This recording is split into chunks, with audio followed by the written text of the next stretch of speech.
guys! Welcome back to my channel. Please don't forget to subscribe, like, and share, and click the notification button to notify our next video. So, meron naman tayong question sa ating mga friends. How to get my brighter skin naturally at home? Yes, of course, meron tayo niyan.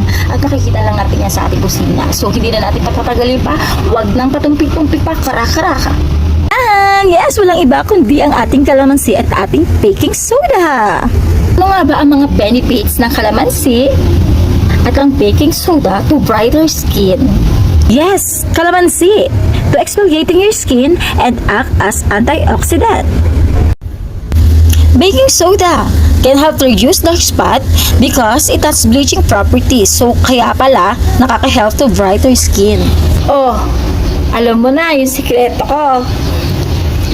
Kung matyaga ka lang magkuskus at maghanap sa kusina na pwede na tulad nito, maa-achieve mo yung puti na hinahanap mo. Actually, itong dalawa na to is ginagamit ko lang to for maintenance kasi actually po maputi na po talaga ako. Sa lahat po nagtatanong maputi na po ako, pero mas natulong po, mas pumuti po ako dito sa dalawa na to. Kung wala po kayong kalamansi, pwede po ang lemon.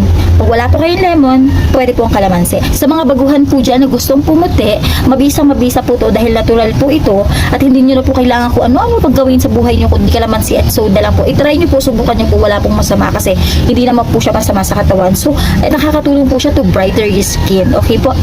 Ngayon, ipapakita ko naman sa inyo kung paano ko ginagawa to. Twice a week ko lang to ginagawa kasi for maintenance lang ng aking ginagamit. So, marami pa po tayo. Kasi marami akong kaanik-anik na ginagamit sa katawan. Hindi lang naman kasi kalamansi at yan. Marami pa. At yan ang inyong aabangan. So, marami pa po mga natural tips po na matagal ko na pong ginagamit. At yun ay ang hindi nyo alam. So, abangan nyo po yan. Don't forget to subscribe, like, share, and follow. And click the notification bell to notify our next video. By the way, 2 kutsara po na ating baking soda at 6 na piraso po ng kalamansi. So, ipapahid po natin siya sa ating katawan kung paano ko po siya ginagawa twice a week. So, ganito po siya. Ito po. So, unahin po natin ay ang ating baking soda.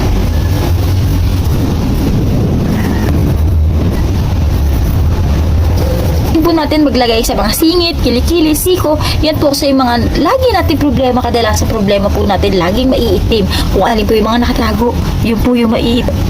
True?